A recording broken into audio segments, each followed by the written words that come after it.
হাঙ্গেরির নতুন প্রধানমন্ত্রী হিসেবে শপথ নেওয়ার আগেই কূটনৈতিক ও প্রশাসনিক তৎপরতায় ব্যস্ত সময় পার করছেন পিটার ম্যাজিয়ার। শুক্রবার বুদাপেস্টে নতুন পার্লামেন্টারি সেশনের প্রস্তুতির ফাঁকে তিনি দেখা করেন ইউরোপিয়ান কমিশনের প্রতিনিধিদের সাথে। ম্যাজিয়ারের প্রধান লক্ষ্য ৩১ অগস্টের সময়সীমা শেষ হওয়ার আগেই ইইউ এর জব্দ করা কয়েক বিলিয়ন ইউরো ছাড় করা।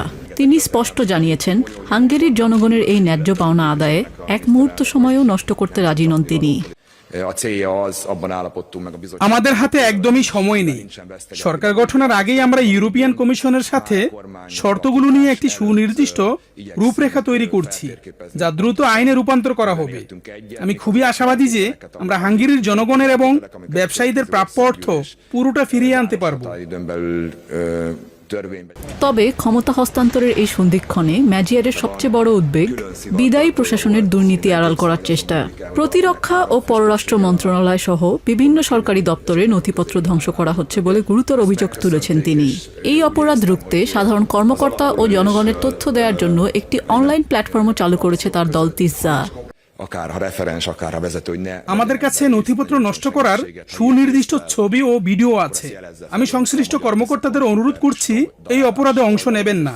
এসব নথিপত্র কোনো ব্যক্তির নয়, বরং হাঙ্গেরি রাষ্ট্রের সম্পদ।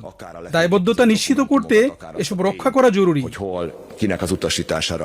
ম্যাজিয়ার কেবল অভ্যন্তরীণ দুর্নীতি নয়, গুরুত্ব দিচ্ছেন জ্বালানি ও সীমান্ত নিরাপত্তাতেও। তিনি নিশ্চিত করেছেন যে আগামী সপ্তাহেই রাশিয়ার ড্রুজবা পাইপলাইন দিয়ে পুনরায় তেল সরবরাহ শুরু হতে পারে। একই সঙ্গে অভিবাসন ইস্যুতেও নিজের কঠোর অবস্থান বজায় রেখেছেন তিনি। ম্যাজিয়ারের মতে হাঙ্গেরি অবৈধ অভিবাসন রুখতে কঠোর থাকবে এবং বিতর্কিত সীমান্ত দেয়াল সংস্কার করা হবে। তবে তা করা হবে ইউরোপিয়ান আইনি কাঠামোর মধ্যে থেকে। আমরা ইউরোপিয়ান নেতাদের স্পষ্ট জানিয়ে দেব যে অবৈধ অভিবাসনের বিষয়ে হাঙ্গেরি অত্যন্ত কঠোর। আমরা কোনো অভিবাসন প্যাক্ট বা বন্টন নীতি মেনে নেব না। দক্ষিণ সীমান্তের নিরাপত্তা আরও জোরদার করা হবে। আমরা হাঙ্গেরি এবং ইউরোপকে অবৈধ অনুপ্রবেশ থেকে রক্ষা করতে চাই। অন্যদিকে টানা ১৬ বছর ক্ষমতায় থাকার পর পরাজয়ের গ্লানিতে ভেঙে পড়েছেন ভিক্টর অরবান।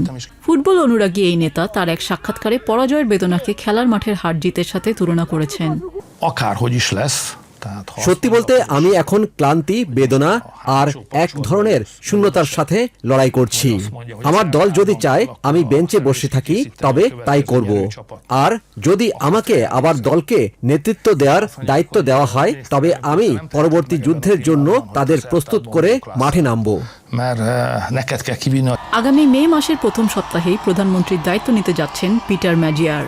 একদিকে দুর্নীতিমুক্ত হাঙ্গেরি গড়া, আর অন্যদিকে ইউরোপের সাথে সুসম্পর্ক বজায় রেখে দেশীয় স্বার্থ রক্ষা, এই দ্বিমুখী চ্যালেঞ্জ মোকাবেলায় প্রস্তুতি নিচ্ছেন হবু প্রধানমন্ত্রী। Nijia Jami, TBN 24 news desk.